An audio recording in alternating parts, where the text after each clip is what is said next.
Started. My name is Ryan Morrow. I'm a fellow with the Arabian Peninsula Institute. I'm also currently an adjunct professor at Regent and Liberty Universities, where I teach courses on counterterrorism and U.S. foreign policy in the Middle East. I'm also frequently an analyst in the media, and I visit Saudi Arabia about twice per year, leading tours related to biblical history.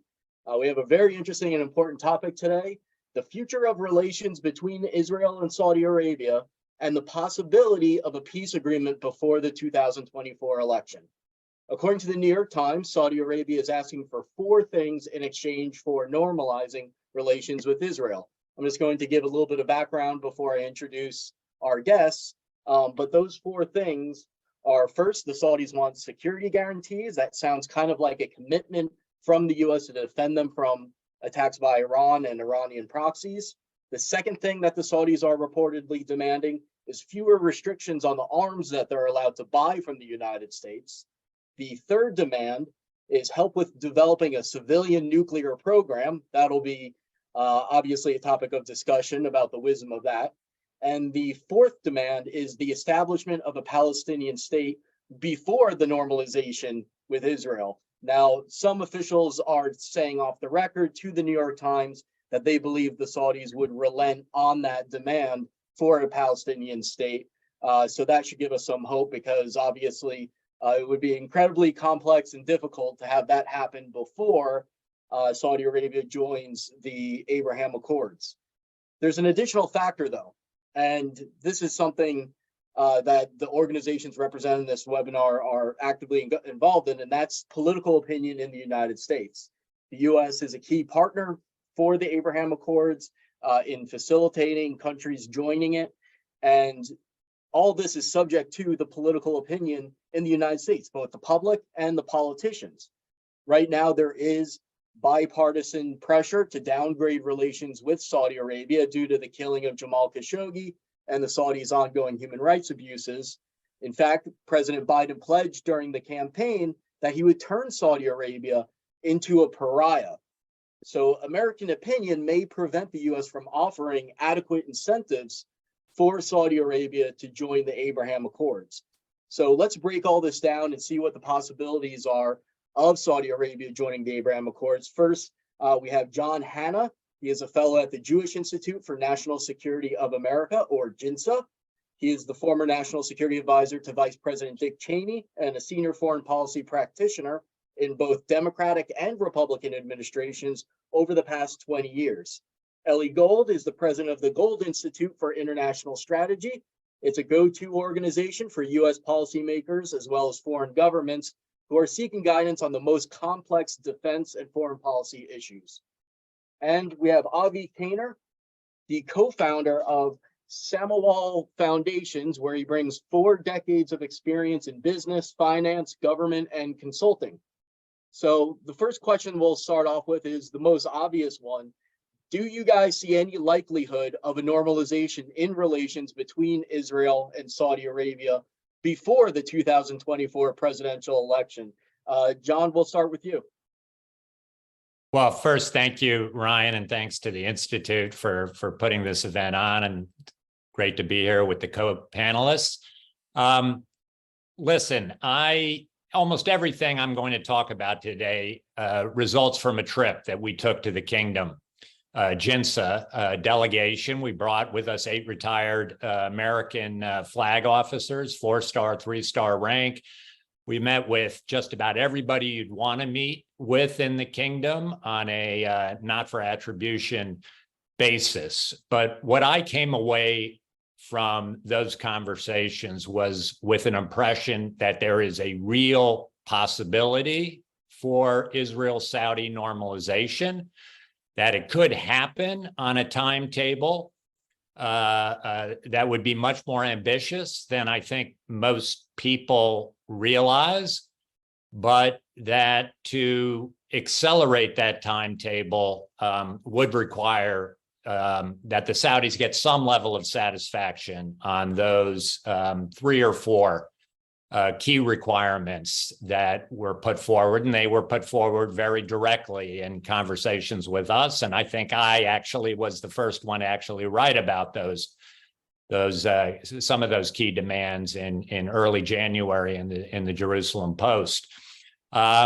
So I think, everything is possible, but as you've laid out, the political hurdles, particularly in the United States, to even meet those Saudi demands partially are really significant in the American Congress, and particularly within President Biden's own party, the Democratic Party, that has a very strong and influential progressive minority in it, but one that feels very passionately about certain issues in the Middle East, including the question of the U.S.-Saudi relationship, which they're not very favorably disposed to at all. So to imagine that President Biden would be able to make serious progress on Israeli-Saudi normalization before we get into the height of the primary season in the United States early next year, I think is just enormously ambitious. It would require the president to do something which he hasn't done in 2.5 years, which is to put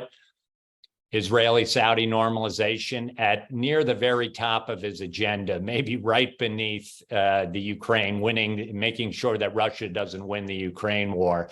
It would be a big, big diplomatic lift, and particularly within his own party, to try and bring a number of Democrats with him. I think he can get fairly solid support for a forward-leaning approach on normalization within the Republican Party. I think Senator Lindsey Graham just came back from Saudi Arabia several weeks ago and assured the administration they would provide bipartisan cover if the administration made a big push in 2023 on Israeli-Saudi normalization.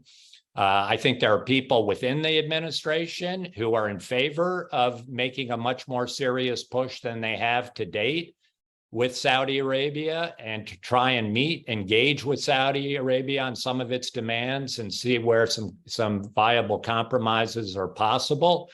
But it's just far from clear to me the president himself, who would be absolutely critical and essential to bringing this across the finish line, has actually internalized what it would take in terms of the expenditure of political capital, and whether he fully appreciates what I believe would be a history transforming event of Israel and Saudi Arabia, the leading Arab and Muslim state in the world and the custodian of the two holy mosques, making peace with the only Jewish state in the world. And I've compared it to seismically what happened in 1979 when Sadat made peace with Israel and took Egypt out of the war equation in the Middle East and made a large-scale conventional war by the Arab states against Israel almost impossible. I think the impact of Saudi Arabia, both regionally and globally,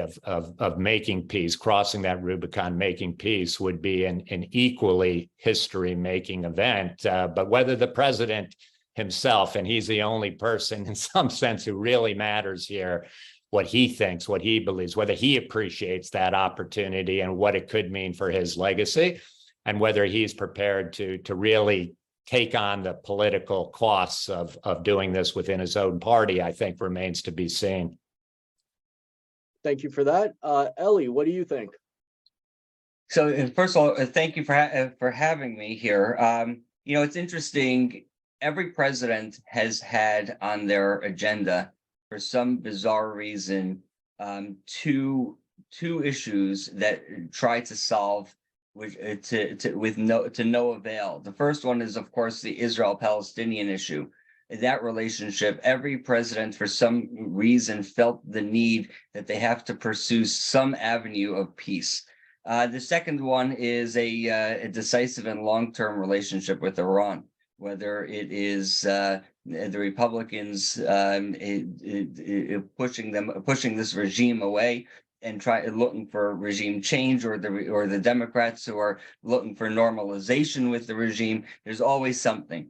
And now we have a third thing, and this is a relationship between Saudi and Israel, something that began with the Abraham Accords, during the Trump administration. Now we're going to see every administration moving forward until it happens, put that on top of the list.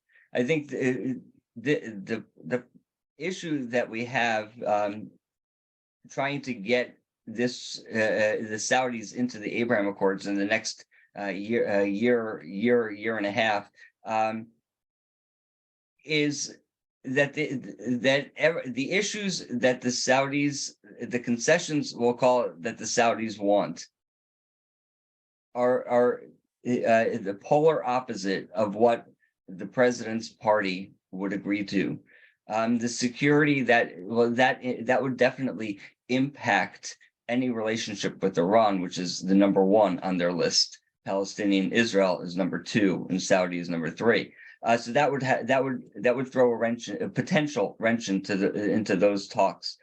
Fewer arms restrictions. Well, his party, his administration, and party have been talking for years about greater arms restrictions across the board, and the nuclear program that really can. It depends on what happens with where Israel stands on that, and the global sentiment, and the Palestinian state. That would never happen. The question, of course, becomes one step further, and that would be the president over the past since even before he came into office has not ingratiated himself with either party.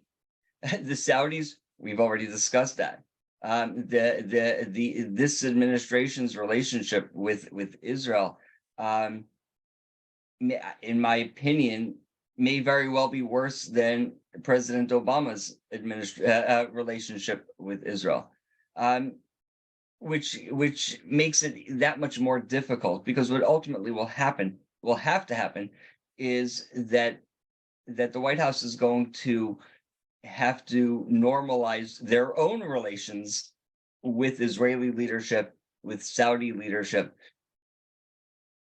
In my opinion, it's going to be very difficult to do on such a short period of time, regardless of how much the Saudis or Israel wants that to happen. Interesting. Thank you, Eli. And Avi, what do you say? Thank you, Ron, for hosting this important discussion, and thank you to my fellow panelists, John and Eli. It's an absolute honor to join you and all the people watching. And I understand this will be recorded as well, and we look forward to sharing it with others. The question is, will Israel-Saudi Arabia peace, is there a deal to be made before the 2024 elections? I'd like to begin answering that by saying, yes, the decision has already been made to normalize relations, and it has been publicly alluded to. But the question, however, is how does it manifest itself? How long will it take? And how will it relate to advances in the Palestinian territorial and refugee conflict? As we all know, with the Abraham Accords, Bahrain and the UAE joined the Abraham Accords and created the foundation for it, and then Morocco. All this was done with Saudi Arabia's approval. Saudi Arabia is the crown jewel. As the other said, it is the home of the custodian of the two mosques, Mecca, Medina. It's the crown jewel. With Saudi Arabia comes everything else. There are already deep ties between Saudi Arabia and Israel, particularly in intelligence and defense, and somewhat in business, but limited at a high level. Jewish organizations have been regularly visiting the kingdom and strengthening the relationships. When you're in Saudi Arabia, say you're in Jeddah, it's not unusual to see holders of dual passports actually checking in their luggage from Jeddah to Tel Aviv. Now, the U.S., we're asking also, what's the U.S. election and how relevant is that? It's very important to note that the U.S.-Saudi relationship has spanned over 7 decades. in a bipartisan manner. We've had our ups and downs, just like with every other country. Certainly the United States and Israel has had ups and downs. So regardless of which administration is in power, support for the relationship is bipartisan. And in fact, we just saw a few days ago, the House of Representatives passed a bipartisan bill, which will now go to the Senate, almost unanimously. I think there were only 13 dissenters, asking the administration to appoint a full-time delegate to advance the Abraham Accords. And once again, that's bipartisan. So then you ask, well, is Saudi Arabia ready for it? Well, if you look at the numbers speak for themselves. Saudi Arabia is a very young country. Its youth is 75% of its youth is optimistic. 92% believe that the kingdom is moving in the right direction.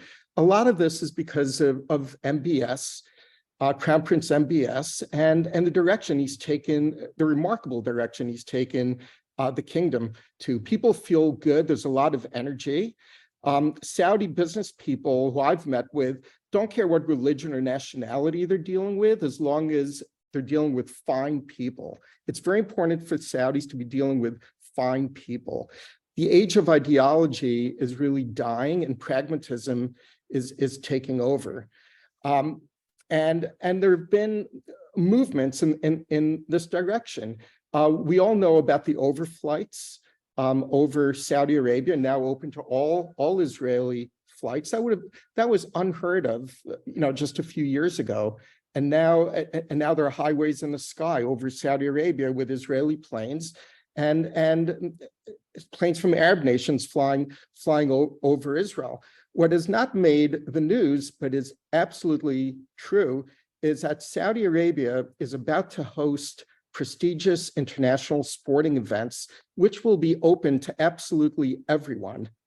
It was announced at an interview with Adel Al-Jaber a year ago, and it didn't really make the news, but he explained, and he's an amazing person, by the way, very wise and thoughtful. He explained that Saudi Arabia realizes that opening up the kingdom to international sporting events will require that it's open, and to business events, requires it to be open to everyone. And then when you combine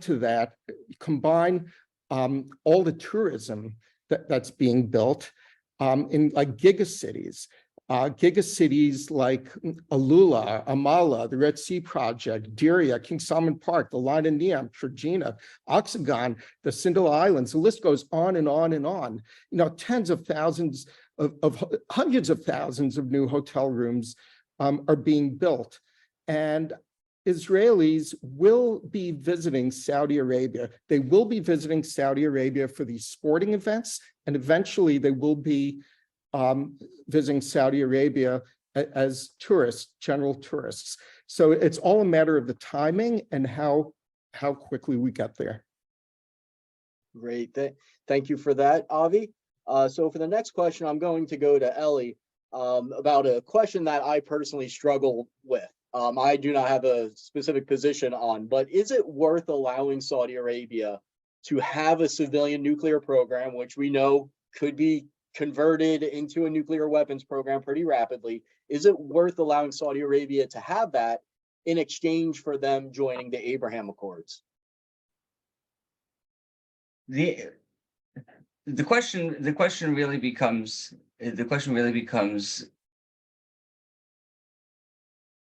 how we look at it, and what our powers are to stop them from having a civilian nuclear program.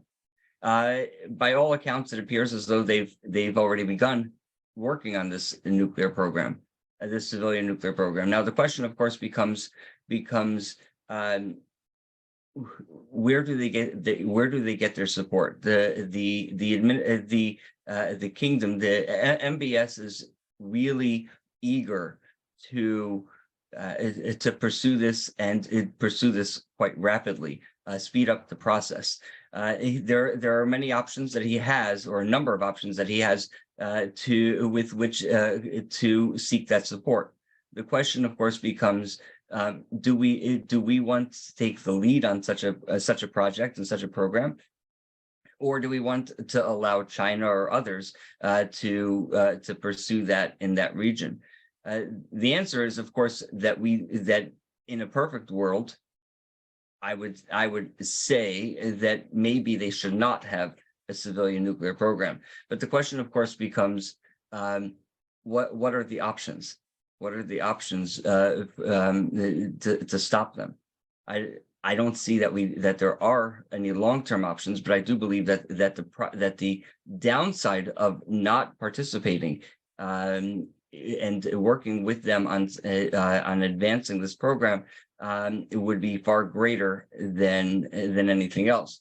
The question, of course, becomes what happens. What happens in the long-term process with regards to a nuclear weapon, that next step to the nuclear weapons. This may diverge from my co-panelists, but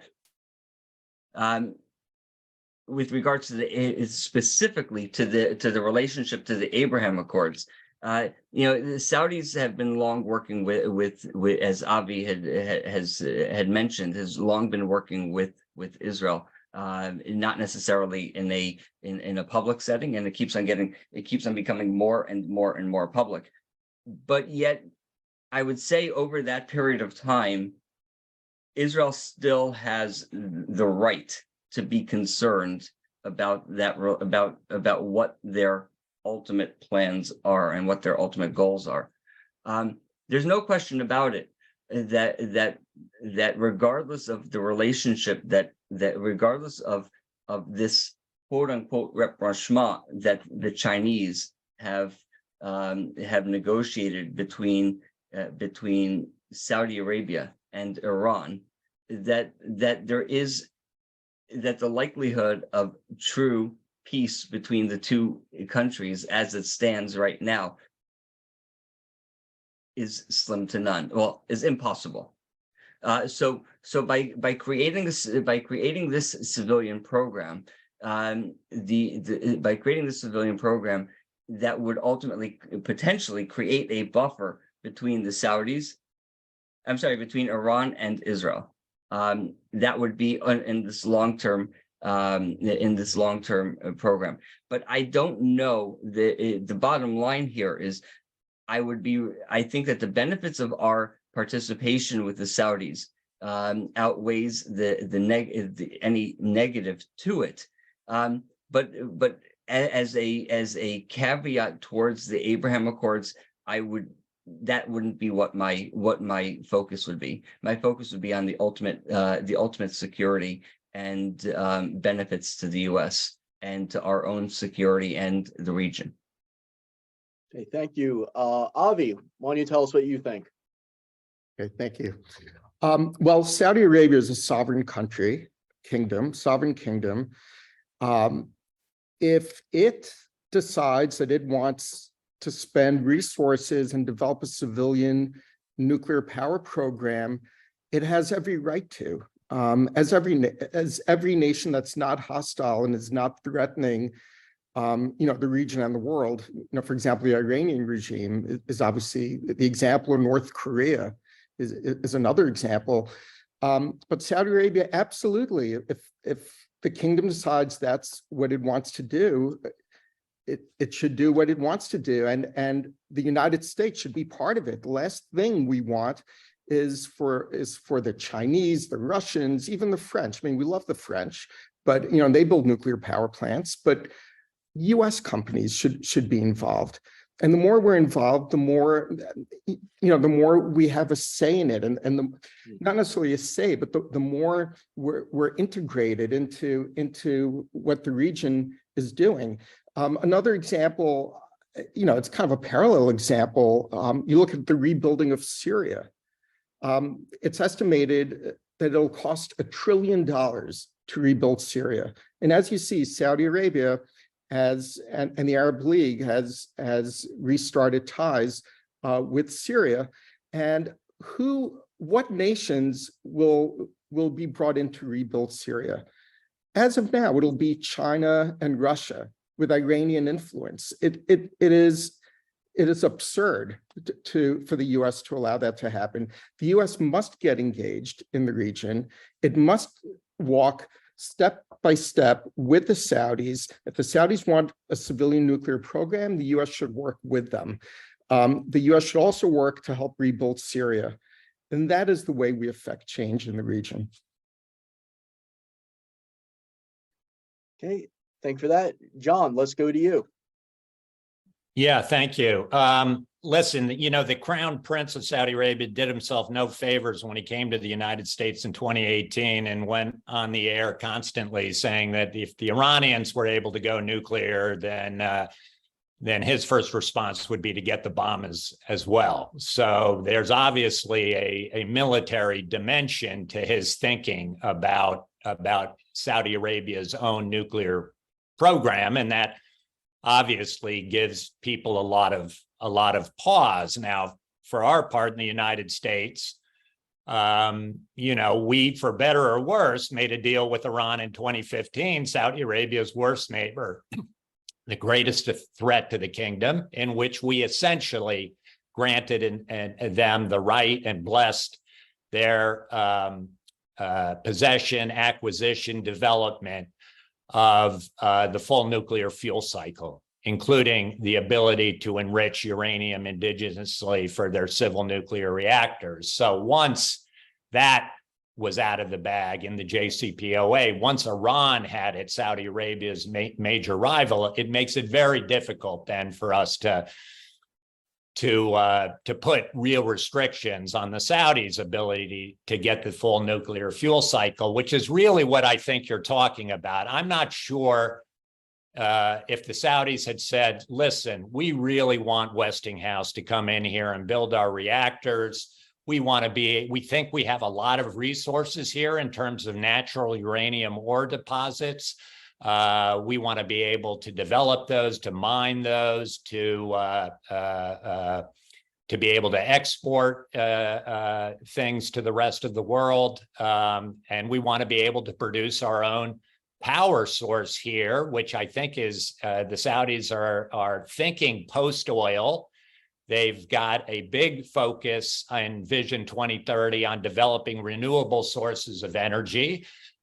Civil nuclear power will play a key role in that as clean energy that can power the Saudi domestic economy and allow them to monetize almost all of their oil production for export going forward, as long as oil remains the key fossil fuel in the global economy. So I don't know. I think President Biden could get away with saying, we're going to participate and help them build that program, which, as Avi says, is something that a lot of countries around the world want, a civil nuclear power industry. Where the rubber meets the road is on the question of an indigenous right to enrich uranium on Saudi soil, which is something, for instance, in the American civil nuclear agreement with the United Arab Emirates, we required the Emiratis, in exchange for U.S. help on their civil nuclear program, to renounce any ability to enrich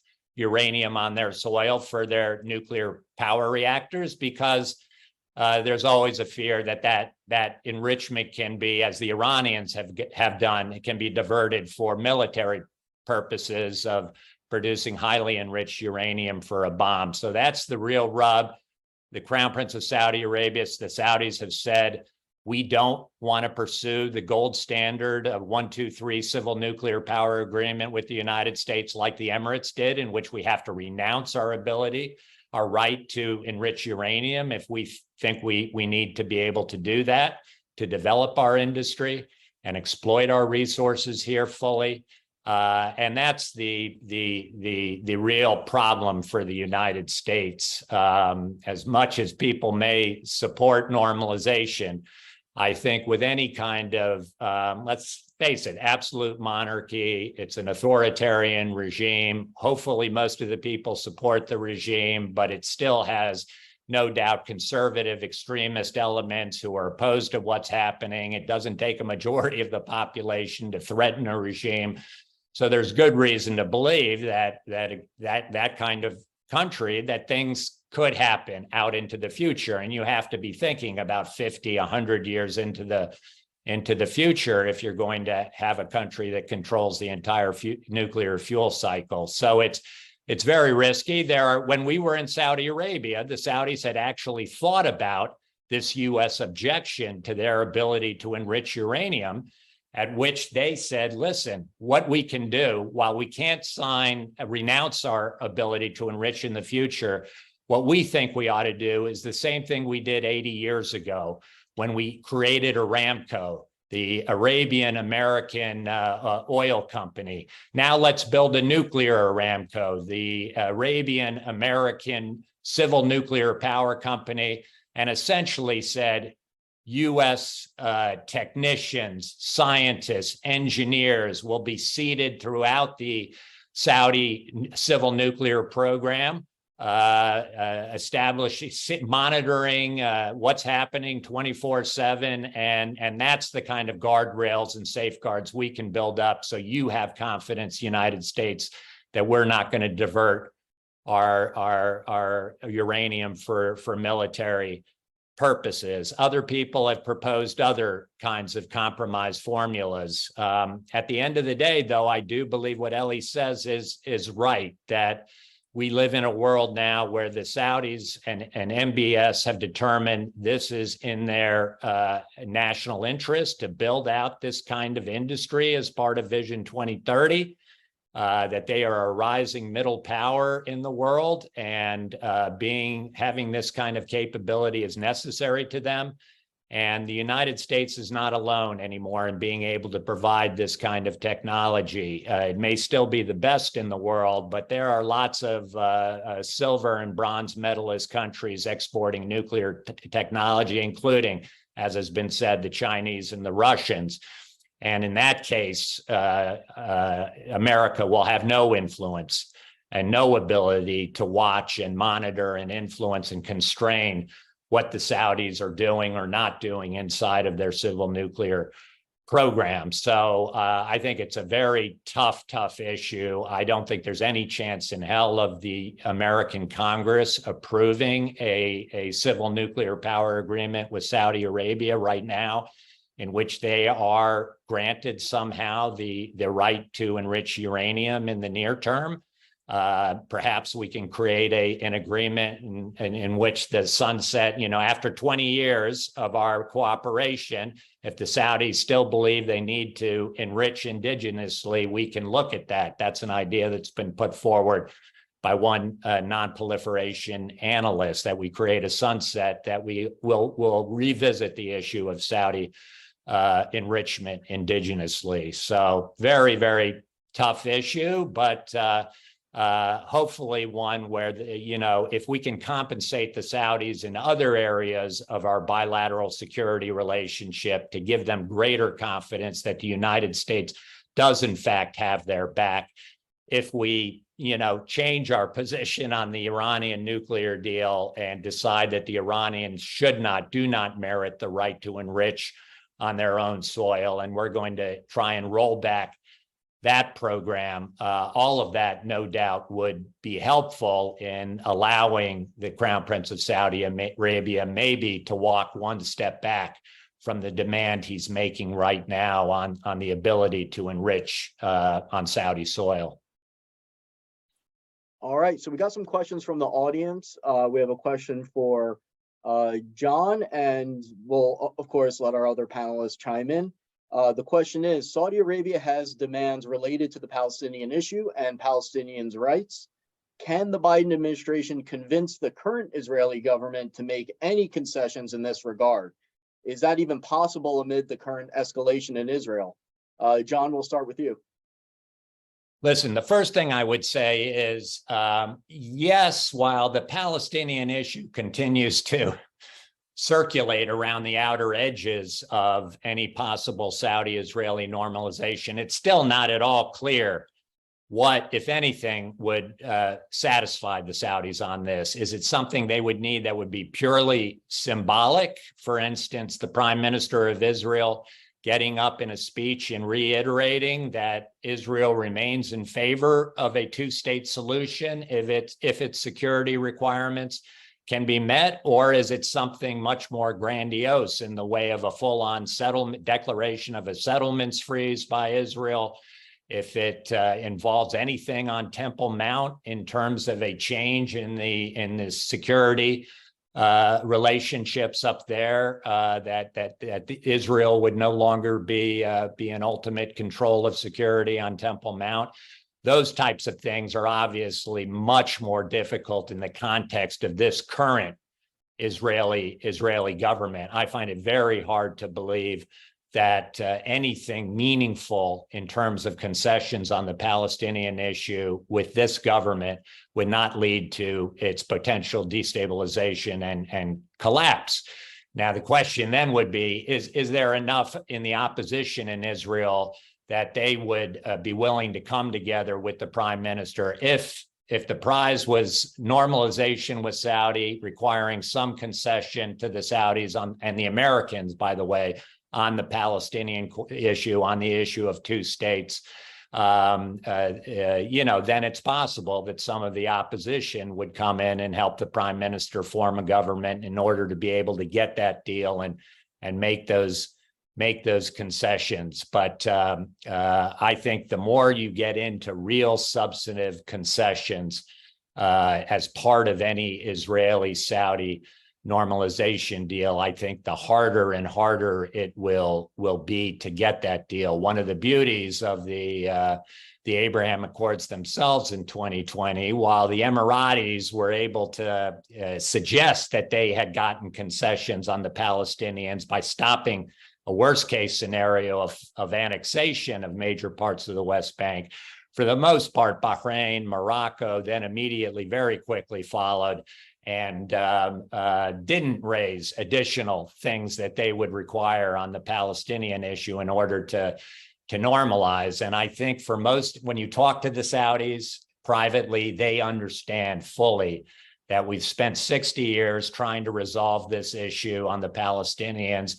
We've gotten not very far at all, that you've got a Palestinian leadership, for better or worse, that finds it very difficult to make the tough compromises for a deal. You've got problems in Israel politically in making a deal. So while I think Saudis still very much would like to see a solution and they support the Palestinian people and the suffering that they've endured, they see a real national interest in normalizing their relationship with the Middle East primary leading military intelligence power, the most dynamic high-tech economy in the Middle East.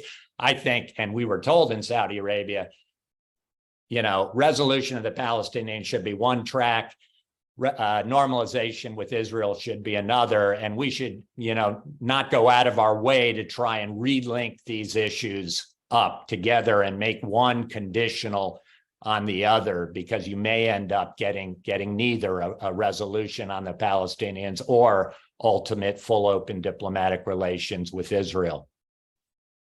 All right. And Eli, what do you think? So I think, first of all, I agree with everything that John said. There were a couple of things that I would add. And I think if we listen to the answers to all your questions that you've had until now, I think that there's one thing that there's an overarching aspect that every question or every answer requires, and that is ultimate confidence in the United States and the U.S. leadership. In order to engage on this Palestinian question with relation to normalization between or full relationship between Saudi and Israel, number one, there has to be confidence in the United States that they're going to support Israel. This leadership this Israeli leadership needs to have confidence that moving forward, regardless of administration, regardless of party, that the United States has their back when it comes to this question. The other thing that Israeli leadership, as it stands right now, would have to see, at least if I were advising them, is that they would absolutely need to have confidence in Saudi leadership as well. So if there were any concessions, which I don't believe that there could be substantive concessions made that are being called for, it's very difficult when you have two peoples who claim to want the same thing, with limited ability to compromise on that. That should any of these concessions be made, that Israeli leadership would demand, not require, but demand that the confidence be illustrated. They can have confidence in Saudi leadership to have Israel's back as well, should things go awry in the future. Okay, and Avi? Sure. It's a great question, and very complex, and it hasn't yet been resolved, although so many people have tried. On one extreme, you have the very noble and very welcome Arab Peace Initiative at the Arab League conference in Beirut decades ago, which asked Israel to completely move to the 67 lines, give up half of Jerusalem, allow in all the descendants and grandchildren of refugees. And so that's one extreme. And so really it was a non-starter from Israel's perspective, because it was an all or nothing extreme. The other extreme is what we have now, which is the do nothing extreme, right? And that doesn't work either. It's just an awful situation. It's not fair to the Israelis. It's not fair to the Palestinians. The answer lies somewhere in between, but you can't just flip a switch and get to the in between. You have to have, I guess under President Bush, he had an expression roadmap, you have this roadmap to peace. But what we actually need is a roadmap, but a roadmap that's a little more complex than a simple road. It's a roadmap that has parallel channels on it. Channel number one is how do you strengthen the leadership of both Israelis and Palestinians? As we all know, Israeli leadership is very divided along the population, and the even in the Knesset, it's basically the majority, a hairline majority. The Palestinian leadership, you can't even use the word leadership, because it really is not leadership. It lacks leadership. The Palestinians themselves do not view Abbas and his people as leaders that they can trust. So with the Saudis coming in and sitting at the table, it does, on that path, it strengthens Israel and it strengthens the Palestinian Authority. It provides credibility to the Palestinian Authority and lets them finally make decisions.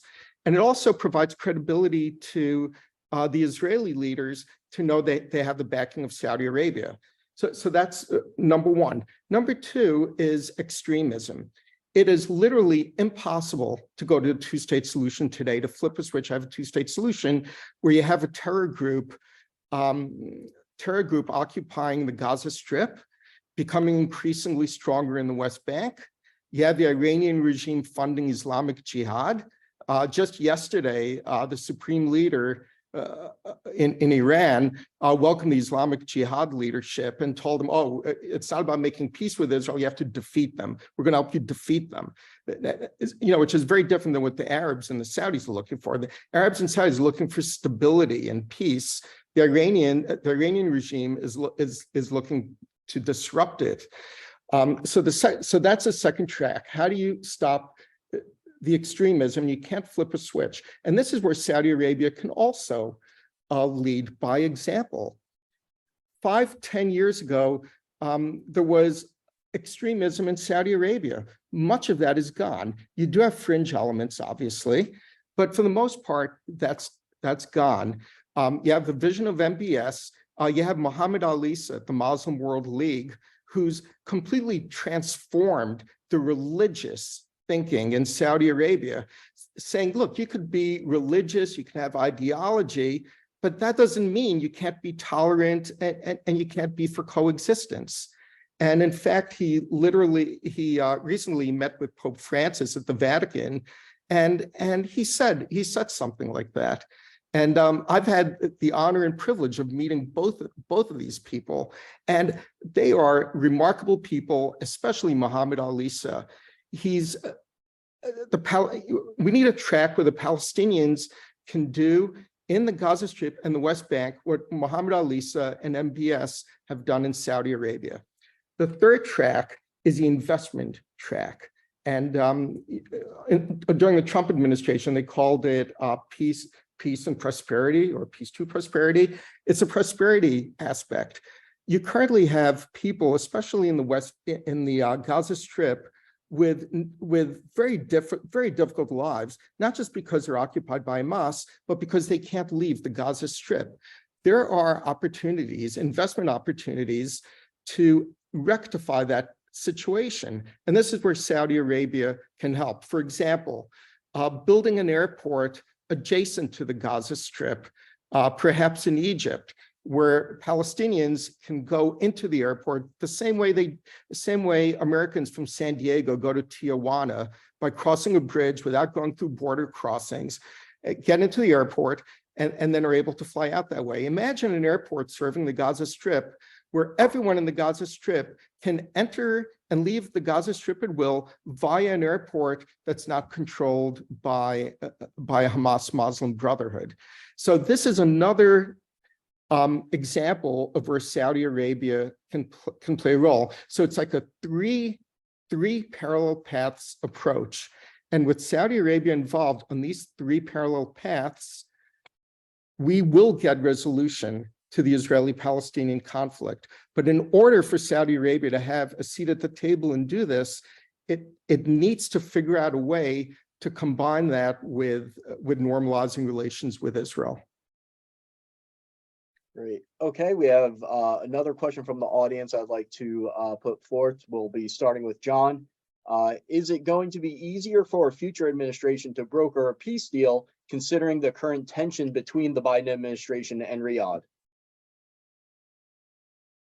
Good question. I mean, there is a theory that MBS has made a determination that the Biden administration has been so hostile to it that they have essentially given up on the Biden administration. They realize normalization is a major diplomatic prize, and they're going to wait out the Biden administration, perhaps in hope that you'll have a Republican administration, and even the return of President Trump and his Middle East advisor, Jared Kushner, who did, extraordinary work in bringing the Abraham Accords into being. On the other hand, you have people like Senator Graham, and I think maybe a lot of his colleagues on the Republican side in Congress, who I think have explicitly told the Saudis that this is your opportunity now, that you need to make peace with Israel and do it under a democratic administration,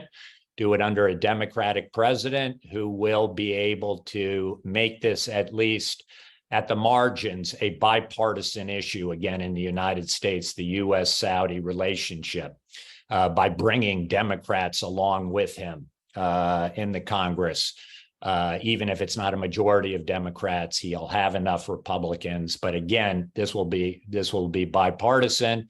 In contrast to if a Republican president tried to do it, then I think the concerns about Saudi Khashoggi, Saudi human rights abuses, dual American Saudi nationals who remain detained inside of the kingdom, and whatever the long list of American complaints, not to mention, obviously, the dramatic steps that might be required on the security guarantees we need to provide MBS, that all of those democratic concerns would be supercharged, and a Republican president would face almost across the board.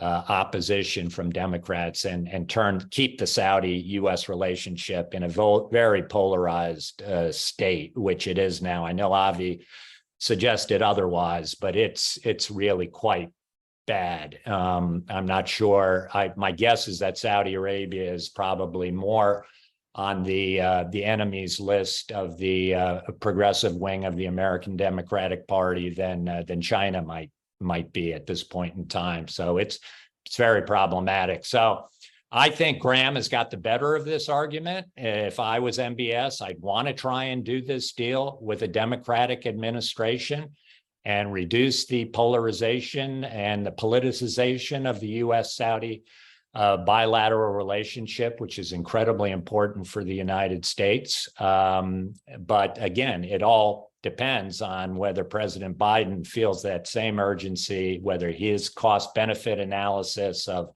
what it would take to actually move this across the finish line, whether he's internalized that and sees more benefits than costs, and really taking this on as a major priority in the last, let's face it, we may not have, much longer than till February or March of next year when the primaries really get going here.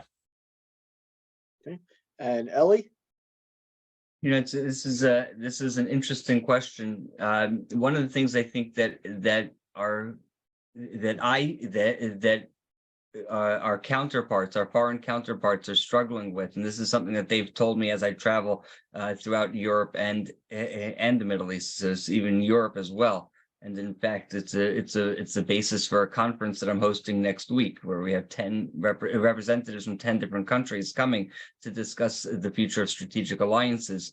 We reached a point in time. It used to be that when you would have a shift in administrations, whether it's Democrat to Democrat, Republican to Republican, or cross parties, there was always a transition.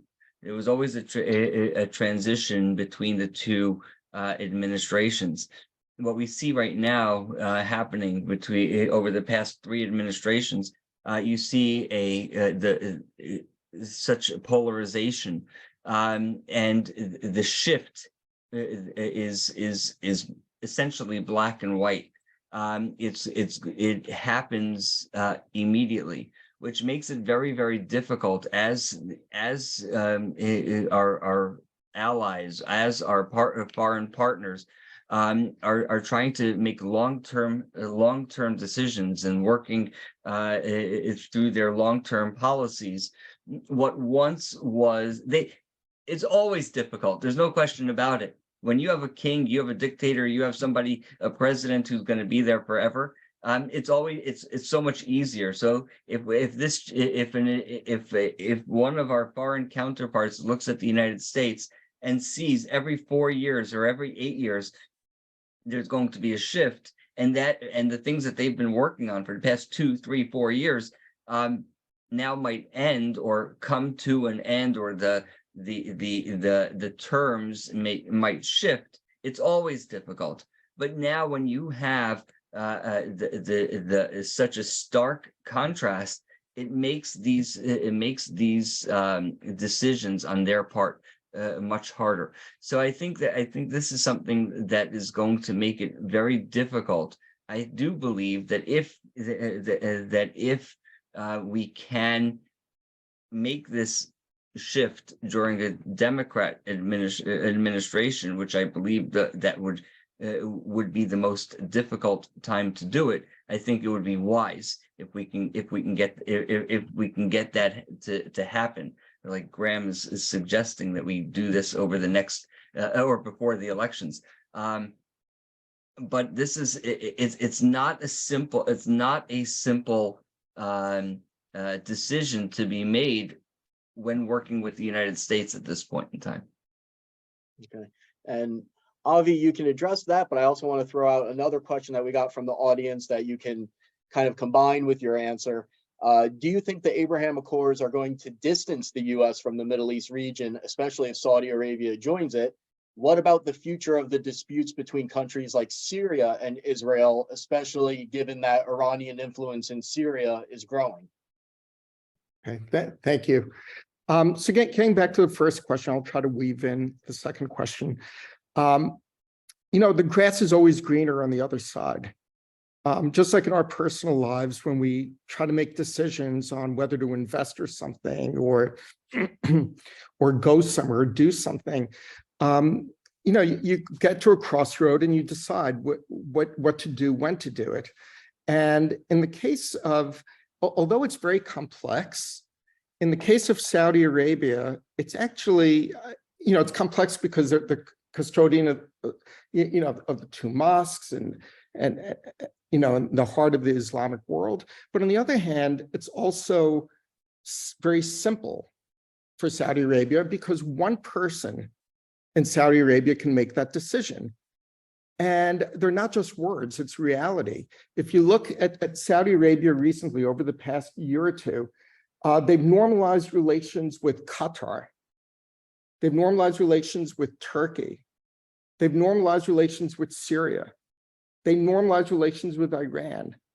Each one of these would have been absolutely unthinkable, but we would have all thought, oh, this is very highly complex. They can't do that. They'll upset the United States. They'll upset the rest of the Arab world, et cetera. But no, they were able to do that very simply and very quickly. Just the same, MBS can tomorrow make a decision to, yes, let's do it. And he could do it just as easily as he did with Qatar, Turkey, Syria, and Iran. Now, the Saudis and Israelis have a lot in common. They actually have more in common. Saudis and Israelis have more in common than Qatar, Turkey, Syria, and Iran do with Saudi Arabia. The top 8 universities in the Middle East are in Saudi Arabia and Israel. The top 7 hospitals in the Middle East are in Saudi Arabia and Israel. The top law schools in the Middle East are all in Saudi Arabia and Israel. The top desalination plants and technology innovation are Saudi Arabia and Israel and the UAE in that case. So it's not that difficult of a decision to make, as long as I believe, if I were advising MBS, I would say, look, it's your decision to make. You've made these decisions elsewhere. It makes sense for your country. Your nation's moving in a wonderful pace, wonderful way, young population that's very happy. They have so much, they have more in common with Israelis than with virtually any other country around them. And this would be a win-win for the people of Saudi Arabia and the people of Israel and the people of the region, and bring stability, which is ultimately what Saudi Arabia wants. And it goes back to needing to come with this track, at least you can't solve the Palestinian problem. There's no way you could solve the Palestinian problem quickly. We all know that, but to the extent Saudi Arabia sees a pathway to get there, and gets buy-in from both the Israelis and the Palestinians, said, yes, this is an acceptable pathway, then I think it's a relatively simple decision to make. Regarding alienating the United States, I don't think it would alienate. I think it would unite. It would create a region of stability across the Middle East that will finally, it could help put a stop to the horrible tragedy in Syria, where millions of people have lost their homes, hundreds of thousands of people have lost their lives. I personally believe it's time to start rebuilding Syria and start living in peace. And I think when stability does come to Syria, and hopefully with the help of Saudi Arabia and with the help of the United States, I think that will help Israel and will help the region overall. Okay, and we've got a question directly for John, and it's a few parts to it. Where is the evidence that the Saudis are doing anything other than trying to get concessions from the US in an election year when Biden is desperate for the perception of a diplomatic win? Saudi Arabia has been consistent on demanding a Palestinian state since the 2000s. Where's the evidence that the Saudis are ready to make any serious steps outside of that requirement which is simply not going to happen in the near future. On the second part, well, the evidence is, you can take it for what it's worth because I can't attribute the conversations, but I've been told that they no longer require a full out settlement, two-state solution before they're prepared to move forward on normalization with Israel. And I think all of the indications that we've talked about on this webinar over the last 10, 15 years in terms of the growing web of relations between Israel and Saudi Arabia are evidence of that. We're in a new day now, and the Saudis, as well as their Arab neighbors, just have come to the conclusion that their national interests are no longer served by conditioning their ability to interact again with the major military intelligence and most dynamically economic and high-tech economy in the Middle East, no longer served by conditioning that on getting a resolution of the Palestinian conflict that we haven't gotten the past 60 years. And there's no reason to believe, as Avi said, that we're going to get it in the next several years. So I think as much as possible, while they still may need something on the Palestinian issue that they can point to amongst their own population, and in retaliation to the onslaught of criticism they're going to get from the Iranians and their propaganda machine across the Arabic world, the Saudis are looking now to see what they can do on making peace in terms of demanding concessions, exploiting an election year in the United States. Listen, there may be elements of that. They obviously have come in with a very high demands to the negotiating table, whether that's a take it or leave it circumstance or something that they're prepared to negotiate down from, depending on what they hear from the United States. I'm not absolutely certain, but listen, the history of Arab-Israeli peacemaking since at least Camp David in the late 1970s has been that Arab states come to the peace table and make peace with Israel, and there has always been an American component and an American sweetener to those things, particularly in the security realm in terms of long-term arms and aid relationships. In the case of Morocco, it was something on recognizing the sovereignty in the Western Sahara. So that's the history of these deals, election years or not. These Arab states are taking risks that they in large part created themselves with 50 or 60 years of propaganda and incitement and hatred against the Jewish state, that they've now got to figure out a way, how do they deal with populations that have been taught that over the years. MBS has made some efforts the last 5 years to change some of that context in terms of school books and media and the leadership's own statements and their participation in elements of the Abraham Accords. But it's a slow process, and there's no doubt, and we were told in Saudi Arabia, it makes absolute sense to make peace with Israel. It's going to happen. It's not a question of if, but when. But there are still risks for us to do this. And we cannot go into this kind of deal with the kind of crisis of confidence we now face in our relationship with the one country that has been absolutely at the core of our national security doctrine for nearly 80 years, for better or worse. They've relied on the United States as their core strategic partner to maintain the stability and security of their regime and that region. And over the last several years, that confidence has been seriously undermined and cracked for a whole variety of reasons. And MBS is now, before he makes this leap, and he understands that it will be a big leap and a history-making event that has real risks for his kingdom, he needs to mitigate those risks. And the place that Arab countries have always looked to do that is in terms of strengthening and bolstering their long-term relationship with the world's preeminent democratic, capitalist, industrial power, the United States. And I think that's true for MBS, and it would be true election year or no election year. Okay. Ryan, and can I add something to this, if I may? Sure. And then I've got a question directed to you. Okay, I think that the question, I think that the evidence, I mean, the question was, where's Saudi's evidence? I think that the entire shift that you see happening in the Middle East since the beginning of the Abraham Accords, and even before, is evidence that of the Saudis' commitment. When you looking for concessions during an election cycle, I mean, isn't that the definition of negotiations? In negotiations, you both bring your desires to the table, and of course, you hope that you get the best that you need for your country. And in this case, we see what they're looking for. But I just wanted to real quick, the last question, which is, will the Abraham Accords distance the United States? I think what's important to remember is it's not that it's going to distance the United States. There's a shift here. Well, the Abraham Accords were designed even before the President Trump came down the escalator when he and then his first trip was to Riyadh, the beginning of these Abraham Accords discussions. It was a shift.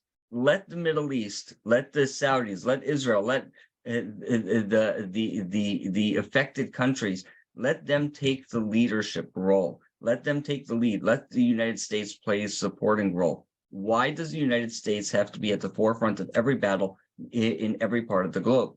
If we can create an Abraham Accords, an environment where those countries can take the lead and fight the battle while the United States supports them, whether it's economically or militarily, then we'll see a lot more stability, a lot more stability, and a lot more peace in the region, and quite frankly, across the globe.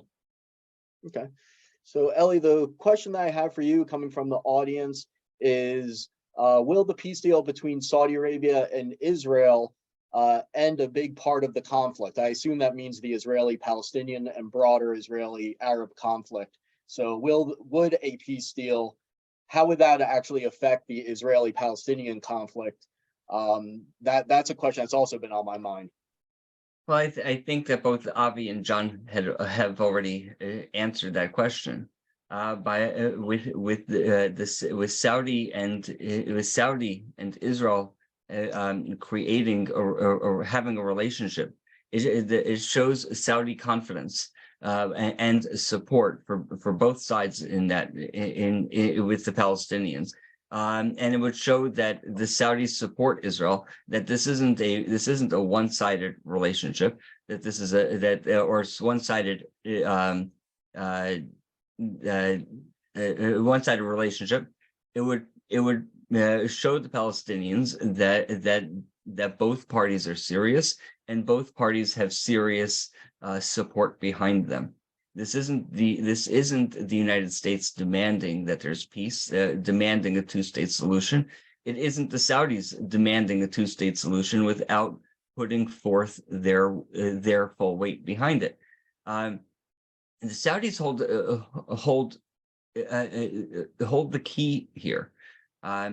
If you can't expect Israel to take the demands for a two-state solution or any demands towards the Palestinians unless the Saudis are willing to show their full support for Israel.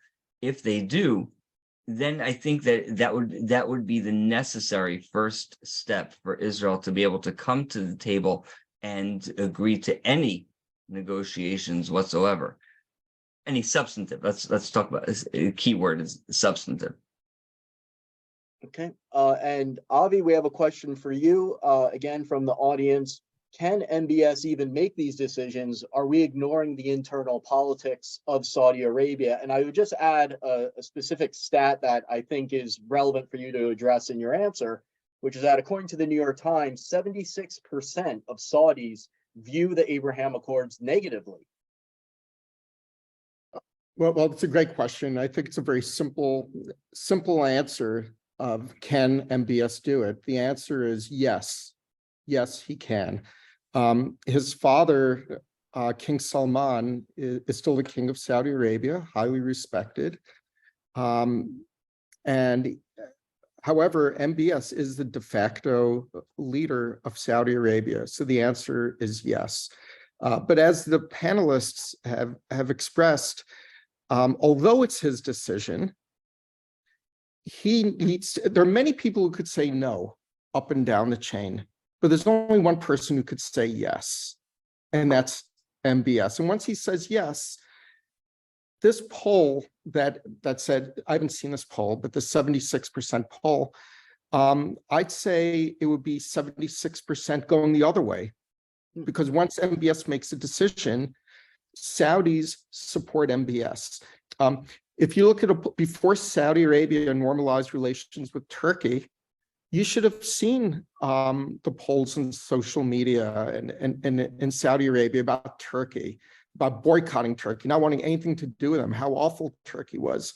And then suddenly a light was flipped, the switch was flipped, and Saudi Arabia renormalized, thankfully, relations with Turkey again. And now sentiment in Saudi Arabia has changed. But I'll tell you, I have many Saudi friends, and they're, not just in government, but at like business level and people, just regular people like us, and they are all supportive.